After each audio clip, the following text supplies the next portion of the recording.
ओम शांति 7/1/2025 प्रातः मुरली बाप दादा मधुबन। बाबा कहते मिठे बच्चे तुमे माने निजकु संगमयोगी ब्राह्मण मनेकर तेबे सत्ययोगी वृक्ष देखाजिब एवं अत्यंत खुशी रे रहिब।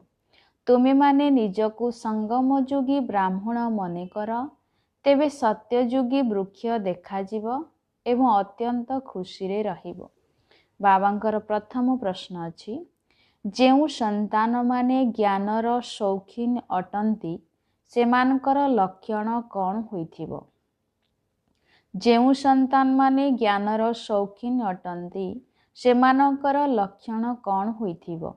उत्तरे बाबा कहउचंती सेमाने परस्पर मध्यरे ज्ञानर ही कथावार्ता हेबे, केबे हेले परचिंतन करिवे नाही, एकांतरे बसी विचार सागर मंथन करिवे। द्वितीय प्रश्न अछि ए सृष्टि रूपी ड्रामार केउ रहस्य को तुमे पिला माने ही बुझिछ। ए सृष्टि रूपी ड्रामार केउ रहस्य को तुमे पिला माने ही बुझिछ। उत्तरे बाबा कहउचंती केवल शिव बाबांक व्यतीत ए सृष्टि रे अन्य कोनोसी जिनिष सदाकाल पाई स्थायी नुहे। पुरुणा दुनियार आत्मा मानकु नुआ दुनिया को नहीं जिबा पाई केही तो रहिबा दरकार ना। एहा मध्य ड्रामार रहस्य अटे जहाँ को तुमे पिला माने ही बुझुछ। ओम शांति। पुरुषोत्तम संगम जोगरे आसीथिबा बाबा आत्मिक संतान मानकु बुझाउछंती। एकथा तो पिला माने जानिछंती जे आमे ब्राह्मण अटु, निजकु ब्राह्मण भावुछ ना, एकथा मध्य भूली जाउछ। ब्राह्मण माने निजर कुलकु केबे भी भूलंती नाही। सेही परी तुमकु मध्य निश्चय मने रहिबा उचित जे आमे ब्राह्मण अटु। गोटिए कथा मने रहिले मध्य बेड़ा पारी होई जिवो। संगमरे तुमे नुआ नुआ कथा शुणुछ, तेणु मनरे तार चिंतन चलिबा दरकार, जहाँ को विचार सागर मंथन कहा जाउछि। तुमे माने रूप बसंत अट, तुम आत्मारे समस्त ज्ञान भरपूर करा जाउछि। तेणु मुखरु सबुबेले ज्ञानरत्न बाहरिबा दरकार। निजकु संगमयोगी ब्राह्मण भाविबा उचित। केही केही तो एही कथा को मध्य बुझु नाहंती। जदि निजकु संगमयोगी भाविबे तेबे सत्ययुगर दृश्य देखाजिब एवं असरंती खुशी मध्य रहिब। बाबा जहाँ बुझाउछंती ताहा मन भितरे पुनरावृत्ति हेबा दरकार। आमे संगम युगरे अछु, एकथा मध्य तुममानक व्यतीत अन्य काहाकु जणा नाही। संगम युगर पाठपढ़ा पाई मध्य समय दरकार। नररु नारायण, नर्कवासीरु स्वर्गवासी हेबा पाई एहा एकमात्र पाठपढ़ा। एक कथा मने रहिले मध्य खुशी रहिबो। हम सुर अर्थात आमे ही देवता स्वर्गवासी हेउछु। संगम युगवासी हेले जाई तो स्वर्गवासी हेबु। आगरु नर्कवासी थिले, तेणु बिल्कुल खराब अवस्था थिला, खराब काम करुथिले। एबे से सबु बंद करिबाकु हेबो। मनुष्यरु देवता स्वर्गवासी हेबाकु पड़िबो। काहार स्त्री मरी जाइथिले तांकु पचार तुमर धर्मपत्नी केउठी अछंती, कहिबे से स्वर्गवासी होई जाइछंती, किंतु स्वर्ग केउ प्रकार जिनिष ताहा जानि नाहंती। जदि स्वर्गवासी होइछंती तेबे तो खुशी हेबा दरकार ना। एबे तुमे पिला माने एही सबु कथा को जानुछ, मन भितरे विचार करिबा दरकार। आमे एबे संगम जुगरे रही पवित्र हेउछु, स्वर्गर संपत्ति बाबांक ठारु नेउछु। एहाकु बारंबार स्मरण करिबा उचित, भूली जिबा अनुचित। किंतु माया भुलाई देई एकदम कलिजुगी करि देउछि। चाली चलन एहीपरि हेउछि जेपरि एकदम कलिजुगी। सेही खुशीर निशा रहु नाही, चेहरा जेपरि मुर्दार परि होई जाउछि। बाबा मध्य कहउछंती समस्ते कामचिता उपरे बसी जली हुई मुर्दार होई जाइछंती। तुमे जानिछ आमे मनुष्यरु देवता हेउछु, तेणु सेही भली खुशी रहिबा दरकार। ସେଥିପାଇଁ ଗାୟନ ମଧ୍ୟ ରହିଛି। ଅତୀନ୍ଦ୍ରିୟ ସୁଖର ଅନୁଭବ ଗୋପ ଗୋପୀମାନଙ୍କୁ ପଚାର। ତୁମେ ନିଜ ଉପରୁ ନିଜ ମନକୁ ପଚାର, ଆମେ ସେହି ଅନୁଭବରେ ରହୁଛୁ? ତୁମର ଏହା ଈଶ୍ୱରୀୟ ମିଶନ ଅଟେ ନା? ଈଶ୍ୱରୀୟ ମିଶନ କି କାମ କରୁଛି? ପ୍ରଥମେ ତ ଶୂଦ୍ରରୁ ବ୍ରାହ୍ମଣ ଓ ପୁଣି ବ୍ରାହ୍ମଣରୁ ଦେବତା କରାଉଛି। ଆମେ ବ୍ରାହ୍ମଣ ଏକଥା ଭୁଲିଯିବା ଉଚିତ ନୁହେଁ। ସେ ବ୍ରାହ୍ମଣମାନେ ତୁରନ୍ତ କହିଦେଉଛନ୍ତି, ଆମେ ହେଉଛୁ ବ୍ରାହ୍ମଣ। ସେମାନେ ତ ହେଲେ ଗର୍ଭଜାତ ସନ୍ତାନ। ତୁମେ ହେଉଛ ମୁଖ ବଂଶାବଳୀ। ତେଣୁ ତୁମର ବହୁତ ନିଶା ରହିବା ଦରକାର। ଗାୟନ ମଧ୍ୟ ଅଛି ବ୍ରହ୍ମା ଭୋଜନ। ତୁମେ କାହାକୁ ବ୍ରହ୍ମା ଭୋଜନ ଖୁଆଇଲେ କେତେ ଖୁସି ହୁଅନ୍ତି। ଭାବନ୍ତି ଆମେ ପବିତ୍ର ବ୍ରାହ୍ମଣଙ୍କର ହାତରୁ ଖାଉଛୁ। ସେଥିପାଇଁ ମନ ବଚନ କର୍ମ ପବିତ୍ର ହେବା ଦରକାର। କୌଣସି ଅପବିତ୍ର କର୍ତ୍ତବ୍ୟ କରିବା ଉଚିତ ନୁହେଁ। ସମୟ ତ ଲାଗିଥାଏ ନା। ଜନ୍ମରୁ ତ କେହି ପବିତ୍ର ହେଉନାହାନ୍ତି। ଗାୟନ ରହିଛି ଯେ ଗୋଟିଏ ସେକେଣ୍ଡରେ ଜୀବନ ମୁକ୍ତି। ବାବାଙ୍କର ସନ୍ତାନ ହେଲ ଅର୍ଥାତ୍ ବର୍ଷା ମିଳିଲା। ଥରେ ମାତ୍ର ଚିହ୍ନିଗଲେ ଓ କହିଲେ, ଇଏ ହେଉଛନ୍ତି ପ୍ରଜାପିତା ବ୍ରହ୍ମା। ବ୍ରହ୍ମାଙ୍କ ପିତା ଶିବ ନିଶ୍ଚୟ ଆସିଗଲେ ଉତ୍ତରାଧିକାରୀ ହୋଇଯାଇଥାନ୍ତି। ପୁଣି ଯଦି କୌଣସି ଅକର୍ତ୍ତବ୍ୟ କରିଲେ ତେବେ ବହୁତ ଦଣ୍ଡ ଭୋଗ କରିବାକୁ ପଡ଼ିବ। ଯେପରି କାଶୀ କଲବଟ ବିଷୟରେ ବୁଝାଯାଇଛି, ଦଣ୍ଡ ପାଇବା ଦ୍ୱାରା ହିସାବ କିତାବ ଚୁକ୍ତ ହୋଇଯାଏ। ମୁକ୍ତି ନିମନ୍ତେ ହିଁ କୂଅକୁ ଡେଉଁଥିଲେ। ଏଠାରେ ତ ସେ କଥା ନାହିଁ। ଶିବ ବାବା ପିଲାମାନଙ୍କୁ କହୁଛନ୍ତି, ମାମେ କମ୍ ୟାଦ କରୋ ଅର୍ଥାତ୍ କେବଳ ମୋତେ ମନେ ପକାଅ। କେତେ ସହଜ, ତଥାପି ମଧ୍ୟ ମାୟାର ଚକ୍ର ଆସିଯାଉଛି। ତୁମର ଏହି ଯୁଦ୍ଧ ସବୁଠାରୁ ଅଧିକ ସମୟ ଚାଲୁଛି। ବାହୁବଳର ଯୁଦ୍ଧ ଏତେ ସମୟ ଚାଲେ ନାହିଁ। ତୁମେ ତ ଯେବେଠାରୁ ଆସିଛ ଯୁଦ୍ଧ ଆରମ୍ଭ ହୋଇଛି। ପୁରୁଣାମାନଙ୍କ ସହିତ କେତେ ଯୁଦ୍ଧ ଚାଲିଛି। ନୂଆ ଯିଏ ଆସିବେ ତାଙ୍କ ସହିତ ମଧ୍ୟ ଚାଲିବ। ସେହି ସ୍ଥୂଳ ଲଢ଼େଇରେ ମଧ୍ୟ ମରିଥାନ୍ତି, ପୁଣି ଅନ୍ୟମାନେ ଆସି ମିଶିଥାନ୍ତି। ଏଠାରେ ମଧ୍ୟ ମରିଯାଇଥାନ୍ତି, ପୁଣି ବୃଦ୍ଧି ମଧ୍ୟ ହୋଇଥାଏ। ବୃକ୍ଷ ନିଶ୍ଚୟ ବଡ଼ ହେବ। ବାବା ମିଠା ମିଠା ସନ୍ତାନମାନଙ୍କୁ ବୁଝାଉଛନ୍ତି, ଏ କଥା ମନେ ରହିବା ଉଚିତ ଯେ ସେ ପିତା, ପରମ ଶିକ୍ଷକ ଏବଂ ସଦ୍ଗୁରୁ ମଧ୍ୟ ଅଟନ୍ତି। କୃଷ୍ଣଙ୍କୁ ତ ସଦ୍ଗୁରୁ ବାପା କିମ୍ବା ଶିକ୍ଷକ କୁହାଯିବ ନାହିଁ। ତୁମକୁ ସମସ୍ତଙ୍କର କଲ୍ୟାଣ କରିବାର ସଉକ ରହିବା ଦରକାର। ମହାରଥୀ ସନ୍ତାନମାନେ ସେବାରେ ରହିଥାନ୍ତି। ସେମାନଙ୍କୁ ବହୁତ ଖୁସି ରହିଥାଏ। ଯେଉଁଠି ନିମନ୍ତ୍ରଣ ମିଳିଥାଏ ଦୌଡ଼ିଥାନ୍ତି। ପ୍ରଦର୍ଶନୀ ସେବା କମିଟିରେ ମଧ୍ୟ ଭଲ ଭଲ ସନ୍ତାନ ବଛାଯାଇଥାନ୍ତି। ସେମାନଙ୍କୁ ନିର୍ଦ୍ଦେଶ ମିଳିଥାଏ। ସେବା କରୁଥିଲେ କୁହାଯିବ, ଏମାନେ ଈଶ୍ୱରୀୟ ମିଶନର ଭଲ ସନ୍ତାନ ଅଟନ୍ତି। ବାବା ମଧ୍ୟ ଖୁସି ହୁଅନ୍ତି ଯେ ଇଏ ତ ବହୁତ ଭଲ ସେବା କରୁଛନ୍ତି। ନିଜ ମନକୁ ପଚାରିବା ଦରକାର, ଆମେ ସେବା କରୁଛୁ? କହୁଛନ୍ତି ଅନ୍ ଗଡ୍ ଫାଦରଲି ସର୍ଭିସ୍, ଈଶ୍ୱର ପିତାଙ୍କର ସେବାରେ। ତେବେ ଈଶ୍ୱର ପିତାଙ୍କର ସେବା କ'ଣ? ବାସ୍, ସମସ୍ତଙ୍କୁ ଏହି ସନ୍ଦେଶ ଦିଅ, ମନ୍ମନା ଭବ। ଆଦି ମଧ୍ୟ ଅନ୍ତର ଜ୍ଞାନ ତ ବୁଦ୍ଧିରେ ଅଛି। ତୁମର ନାମ ହିଁ ହେଉଛି ସ୍ୱଦର୍ଶନ ଚକ୍ରଧାରୀ। ତେଣୁ ସେହି ଚିନ୍ତନ ରହିବା ଦରକାର। ସ୍ୱଦର୍ଶନ ଚକ୍ର ଅଟକି ନଥାଏ। ତୁମେ ଚୈତନ୍ୟ ଲାଇଟ୍ ହାଉସ୍ ଅର୍ଥାତ୍ ବତୀଘର ଅଟ। ତୁମର ବହୁତ ମହିମା ଗାନ କରାଯାଉଛି। ବେହଦ ବାବାଙ୍କର ଗାୟନକୁ ମଧ୍ୟ ତୁମେମାନେ ଜାଣିଛ।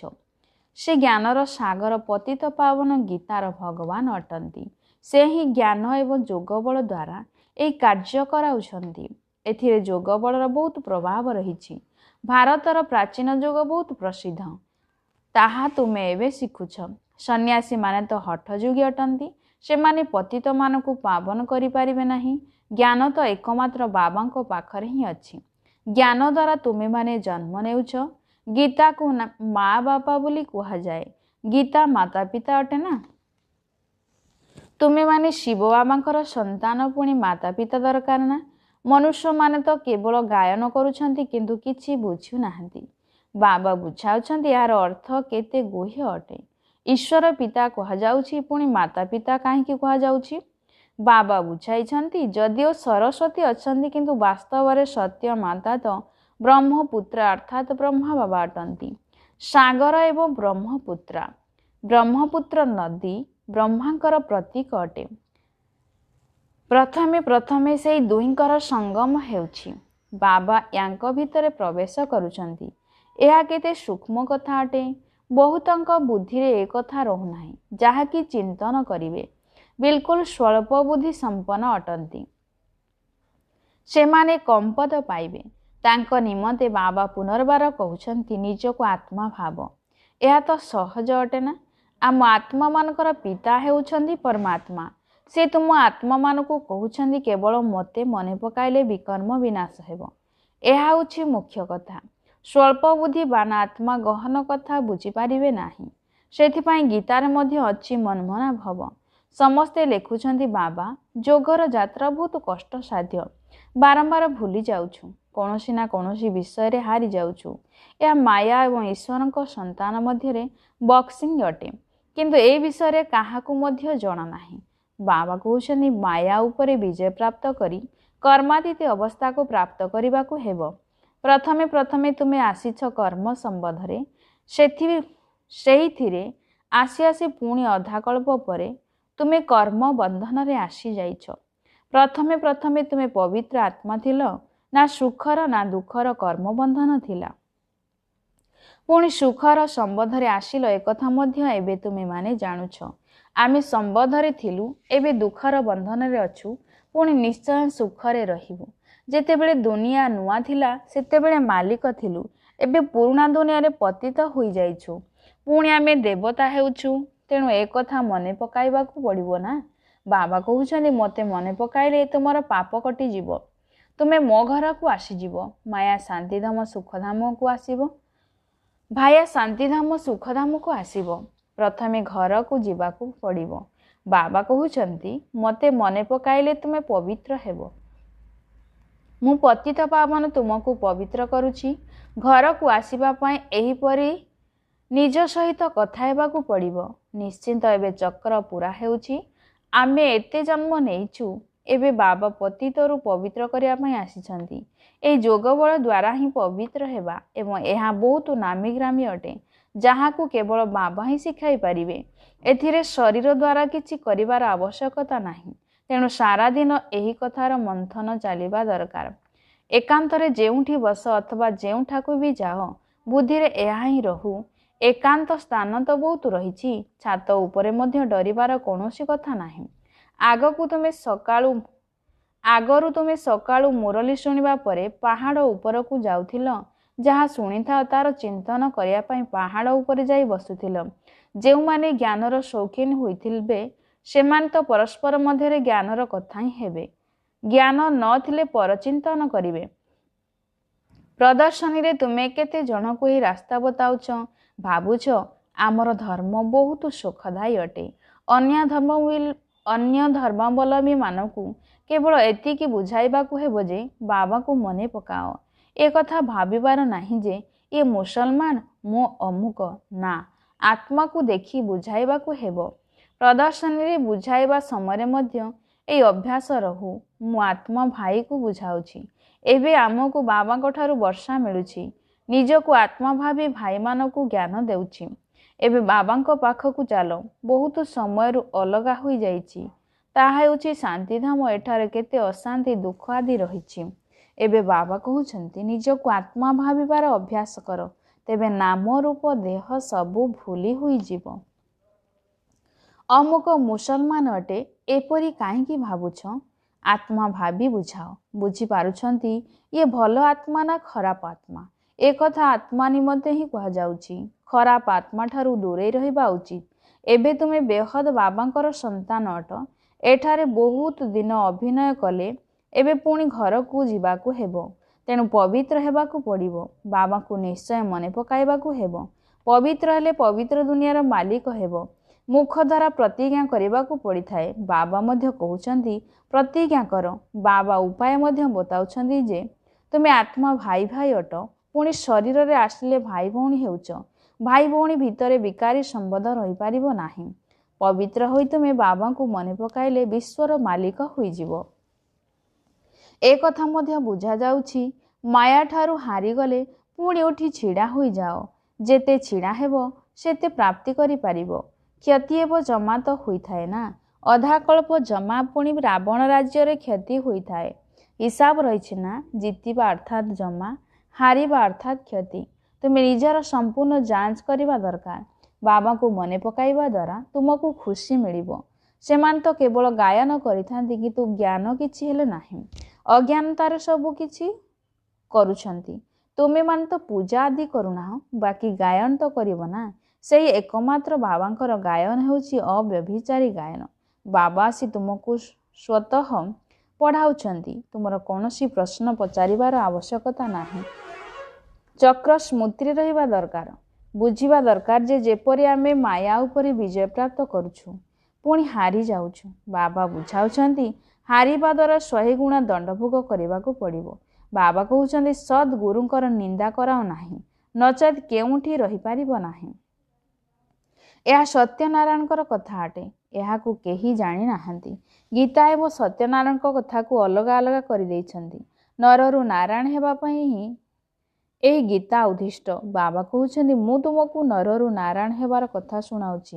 ଏହାକୁ ଗୀତା ମଧ୍ୟ କୁହାଯାଉଛି। ତା ସହିତ ଅମର କଥା ମଧ୍ୟ କୁହାଯାଉଛି। ତୃତୀୟ ନେତ୍ର ବାବା ହିଁ ଦେଉଛନ୍ତି। ଏକଥା ମଧ୍ୟ ଜାଣିଛ, ଆମେ ଦେବତା ହେଉଛୁ, ତେଣୁ ନିଶ୍ଚିନ୍ତ ଦିବ୍ୟ ଗୁଣ ମଧ୍ୟ ରହିବା ଦରକାର। ଏହି ସୃଷ୍ଟିରେ କୌଣସି ଜିନିଷ ସ୍ଥାୟୀ ନୁହେଁ। ସଦା ସ୍ଥାୟୀ ତ ଏକମାତ୍ର ଶିବ ବାବା ହିଁ ଅଟନ୍ତି। ବାକି ତ ସମସ୍ତଙ୍କୁ ତଳକୁ ଖସିବାକୁ ହିଁ ହେବ। ପରନ୍ତୁ ସେ ମଧ୍ୟ ସମସ୍ତଙ୍କୁ ଘରକୁ ଫେରାଇ ନେଇଯିବା ପାଇଁ ସଙ୍ଗମରେ ଆସିଥାନ୍ତି। ପୁରୁଣା ଦୁନିଆର ଆତ୍ମାମାନଙ୍କୁ ନୂଆ ଦୁନିଆକୁ ନେବା ପାଇଁ କେହି ଜଣେ ତ ଦରକାର ନା। ତେଣୁ ଡ୍ରାମାରେ ଏହିସବୁ ରହସ୍ୟ ରହିଛି। ବାବା ଆସି ପବିତ୍ର କରୁଛନ୍ତି। କୌଣସି ଦେହଧାରୀକୁ ଭଗବାନ କୁହାଯାଇପାରିବ ନାହିଁ। ବର୍ତ୍ତମାନ ବାବା ବୁଝାଉଛନ୍ତି ଆତ୍ମାର ଡେଣା କଟିଯାଇଛି, ତେଣୁ ଉଡ଼ିପାରୁନାହିଁ। ବାବା ଆସି ଜ୍ଞାନ ଏବଂ ଯୋଗର ଡେଣା ଦେଉଛନ୍ତି। ଯୋଗ ବଳ ଦ୍ୱାରା ତୁମର ପାପ ଭସ୍ମ ହୋଇଯିବ। ତୁମେ ପୁଣ୍ୟାତ୍ମା ହୋଇଯିବ। ପ୍ରଥମେ ପ୍ରଥମେ ତ ମେହନତ ମଧ୍ୟ କରିବାକୁ ହେବ। ସେଥିପାଇଁ ବାବା କହୁଛନ୍ତି ମାମେ କମ୍ ୟାଦ କର, ଚାଟ୍ ରଖ। ଯାହାଙ୍କର ଚାଟ୍ ଭଲ ହୋଇଥିବ ସେମାନେ ଚାଟ୍ ଲେଖିବେ ଏବଂ ତାଙ୍କୁ ଖୁସି ମଧ୍ୟ ଲାଗିବ। ବର୍ତ୍ତମାନ ସମସ୍ତେ ପରିଶ୍ରମ କରୁଛନ୍ତି, ଚାଟ୍ ଲେଖୁନାହାନ୍ତି। ତେଣୁ ଯୋଗର ଶକ୍ତି ଜମା ହେଉନାହିଁ।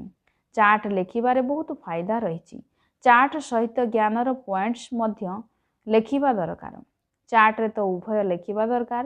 କେତେ ସେବା କରିଲେ ଏବଂ କେତେ ବାବାଙ୍କୁ ମନେ ପକାଇଲେ। ଏପରି ପୁରୁଷାର୍ଥ କରିବା ଉଚିତ ଯେପରି ଅନ୍ତିମ ସମୟରେ କୌଣସି କଥା ମନେ ନ ପଡ଼ୁ। କିନ୍ତୁ ଆତ୍ମା ଭାବି ପୁଣ୍ୟାତ୍ମା ହୋଇଯାଅ।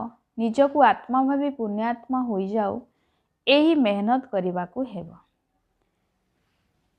ଆଚ୍ଛା, ମିଠା ମିଠା ଶିଖିଲ ଦେ ସନ୍ତାନମାନଙ୍କ ପ୍ରତି ମାତା ପିତା ବାପ ଦାଦାଙ୍କର ମଧୁର ସ୍ନେହ ସମ୍ପନ୍ନ ଶୁଭେଚ୍ଛା ଏବଂ ସୁପ୍ରଭାତ।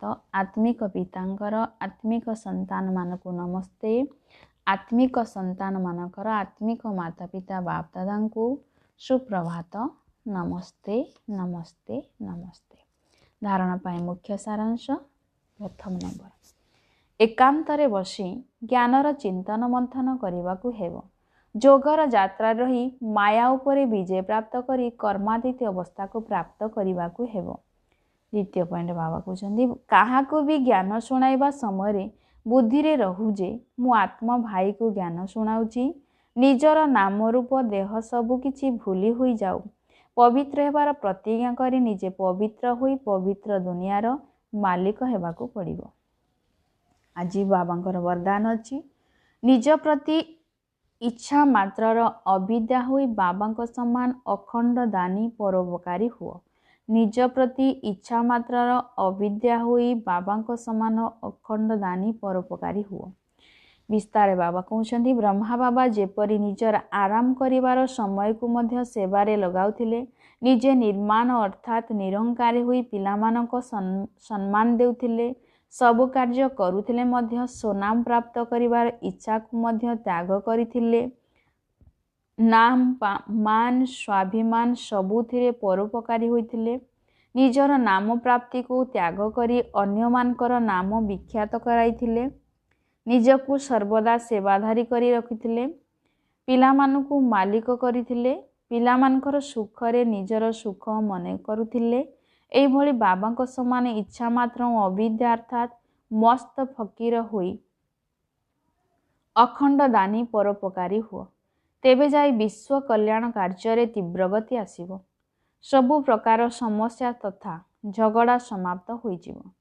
ସ୍ଲୋଗାନରେ ବାବା କହୁଛନ୍ତି, ଜ୍ଞାନ ଗୁଣ ଏବଂ ଧାରଣାରେ ସିନ୍ଧୁ ହୁଅ, ସ୍ତୁତିରେ ବିନ୍ଦୁ ହୁଅ। ଜ୍ଞାନ ଗୁଣ ଏବଂ ଧାରଣାରେ ସିନ୍ଧୁ ହୁଅ, ସ୍ମୃତିରେ ବିନ୍ଦୁ ହୁଅ। ନିଜର ଶକ୍ତିଶାଳୀ ସଂକଳ୍ପ ଦ୍ୱାରା ସୂକ୍ଷ୍ମ ଶକ୍ତି ପ୍ରଦାନ କରିବାର ସେବା କର। 7 ପଏଣ୍ଟ ବାବା କହିଛନ୍ତି, ଏବେ ତୁମେ ପିଲାମାନେ ନିଜର ଶ୍ରେଷ୍ଠ ଶକ୍ତିଶାଳୀ ସଂକଳ୍ପ ଦ୍ୱାରା ସକାଶ ଦିଅ, ଦୁର୍ବଳ ଆତ୍ମାମାନଙ୍କୁ ବଳ ଦିଅ। ନିଜର ପୁରୁଷାର୍ଥର ସମୟ ଅନ୍ୟମାନଙ୍କୁ ସହଯୋଗ ଦେବାରେ ଲଗାଅ। ଅନ୍ୟମାନଙ୍କୁ ସହଯୋଗ ଦେବା ଅର୍ଥାତ୍ ନିଜର ଖାତା ଜମା କରିବା। ଏବେ ଏହିଭଳି ବାତାବରଣ ସୃଷ୍ଟି କର ଯାହାକି ଆମକୁ କୌଣସି ପ୍ରକାର ସହଯୋଗ ନେବାର ନାହିଁ, କିନ୍ତୁ ଦେବାର ଅଛି। ତେବେ ଦେବା ଭିତରେ ହିଁ ନେବା ଅନ୍ତର୍ନିହିତ ହୋଇ ରହିଛି। ଓମ୍ ଶାନ୍ତି।